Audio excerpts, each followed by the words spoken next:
നമസ്കാരം. ഇന്ന് നമ്മൾ നോക്കാൻ പോകുന്നത് ഹണിവെൽ ഓട്ടോമേഷൻ ഇന്ത്യയുടെ ഏറ്റവും പുതിയ വാർഷിക റിപ്പോർട്ടാണ്. ശരിക്കും പറഞ്ഞാൽ നമ്മളിതൊന്ന് പോസ്റ്റ്മോർട്ടം ചെയ്യാൻ പോവുകയാണ്. അവരുടെ പ്രകടനം എങ്ങനെയുണ്ടായിരുന്നു, ഭാവിയിലേക്കുള്ള പ്ലാനുകൾ എന്തൊക്കെയാണ്, എല്ലാത്തിനും ഉത്തരം കണ്ടെത്താം.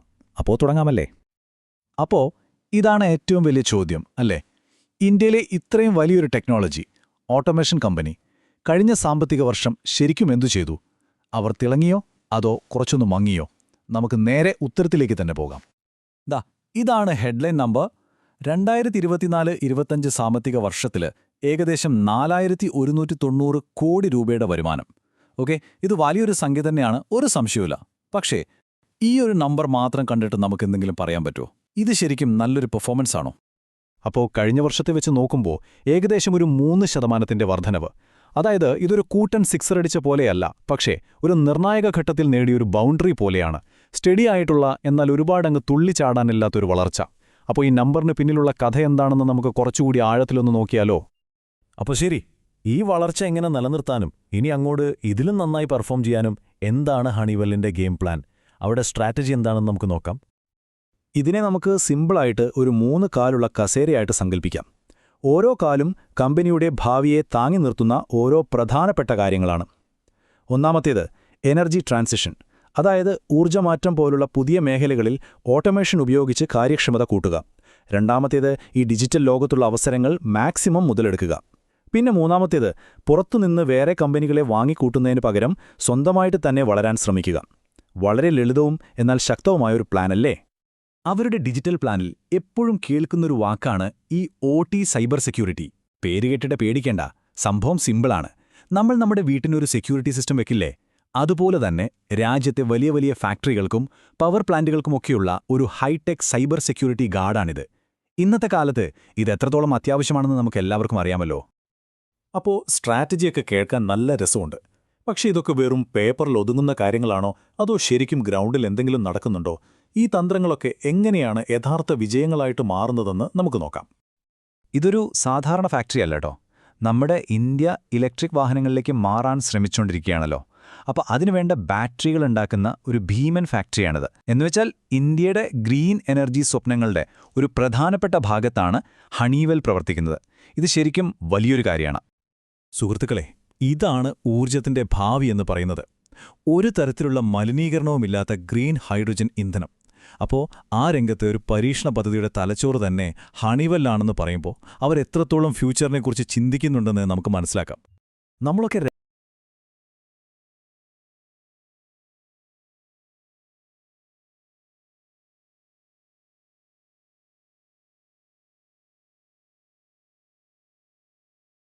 നമ്മളൊക്കെ രാത്രി വിമാനത്തിൽ യാത്ര ചെയ്യുമ്പോൾ റൺവേയിൽ ആ ലൈറ്റുകൾ കാണാറില്ലേ?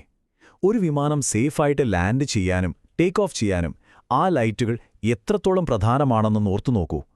ആ ഒരു സുരക്ഷയുടെ ഒരു വലിയ ഭാഗം ഹണിവെല്ലിന്റെ സംഭാവനയാണ്.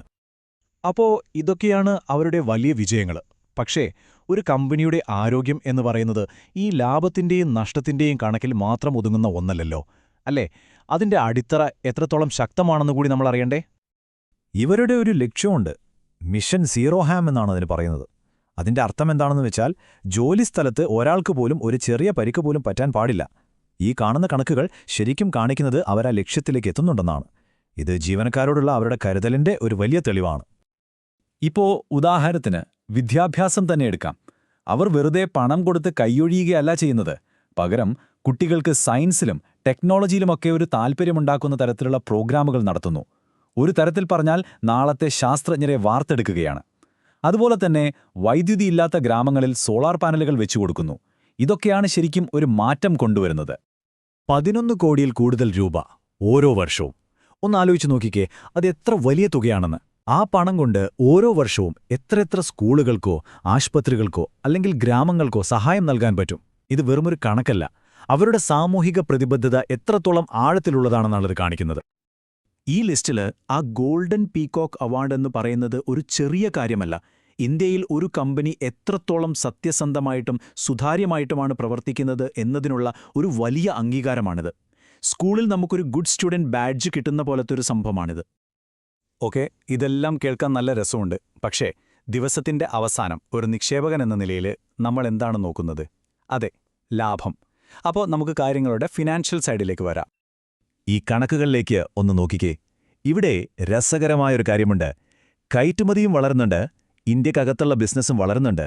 പക്ഷേ ശരിക്കുള്ള സ്റ്റാർ ആരാണെന്നറിയാമോ? നമ്മുടെ ഇന്ത്യക്കകത്തുള്ള ബിസിനസ്സാണ്. അതാണ് കമ്പനിയുടെ വളർച്ചയുടെ എഞ്ചിൻ. പ്രധാന ഡ്രൈവിംഗ് സീറ്റിലിരിക്കുന്നത് അതാണ്. ഇനി നിക്ഷേപകർക്ക് ഏറ്റവും സന്തോഷം തരുന്നൊരു കാര്യത്തിലേക്ക് വരാം. ഡിവിഡൻഡ്. എന്താണിത്? സിമ്പിളായിട്ട് പറഞ്ഞാൽ കമ്പനിയുടെ ലാഭത്തിൽ നിന്ന് ഓഹരി ഉടമകൾക്ക് കൊടുക്കുന്ന ഒരു പങ്ക്. നിങ്ങളൊരു കമ്പനിയിൽ പണം മുടക്കുമ്പോൾ അവർ ലാഭമുണ്ടാക്കിയാൽ അതിൻ്റെ ഒരു ചെറിയ വിഹിതം നിങ്ങൾക്കും കിട്ടുന്നു. അത്രയുള്ളൂ. ഇവിടെ നോക്കൂ, ഓരോ വർഷവും ഹണിവെൽ അവരുടെ നിക്ഷേപകർക്ക് കൊടുക്കുന്ന ഈ വിഹിതം ഇങ്ങനെ കൂട്ടിക്കൊണ്ടേയിരിക്കുകയാണ്. ഇത് 2 കാര്യങ്ങളാണ് ഉറപ്പിച്ചു പറയുന്നത്. 1, കമ്പനി നല്ല രീതിയിൽ മുന്നോട്ടു പോകുന്നു. 2, അവർ നിക്ഷേപകരെ ശരിക്കും വിലമതിക്കുന്നുണ്ട്. ഇത് കമ്പനിയുടെ തന്നെ ഔദ്യോഗിക പ്രഖ്യാപനമാണ്. അവർ വളരെ വ്യക്തമായിട്ട് പറയുന്നു, ഞങ്ങൾ ഈ വർഷം ഓരോ ഓഹരിക്കും 105 രൂപ ലാഭവിഹിതം നൽകാൻ തീരുമാനിച്ചിരിക്കുന്നു. ഇത് വെറുമൊരു വാഗ്ദാനമല്ല, നിക്ഷേപകർക്ക് അവർ നൽകുന്നൊരു ഉറപ്പാണ്. അപ്പോൾ നമ്മൾ ഇതുവരെ കണ്ട കാര്യങ്ങളൊക്കെ വെച്ചൊന്ന് ചിന്തിച്ചു നോക്കൂ. ഇന്ത്യ ഒരു പുതിയ ഡിജിറ്റൽ ഗ്രീൻ യുഗത്തിലേക്ക് കുതിക്കുമ്പോൾ ആ ഓട്ടത്തിൽ മുൻനിരയിൽ നിൽക്കാൻ ഹണിവെല്ലിന് കഴിയുമോ? അവരുടെ സ്ട്രാറ്റജിയും പുതിയ പ്രോജക്റ്റുകളും നിക്ഷേപകരോടുള്ള സമീപനവുമൊക്കെ അതിനുള്ളൊരു സൂചന തന്നെയാണ് നമുക്ക് തരുന്നത്. പക്ഷേ യഥാർത്ഥ ചോദ്യം ഇതാണ്: ഈ ഒരു വേഗത, ഈ ഒരു മൊമെന്റം അവർക്ക് നിലനിർത്താൻ സാധിക്കുമോ? ഇതിനെക്കുറിച്ച് നിങ്ങൾക്ക് എന്തു തോന്നുന്നു? നിങ്ങളുടെ അഭിപ്രായം താഴെ കമന്റ്സിൽ എന്തായാലും അറിയിക്കുമല്ലോ.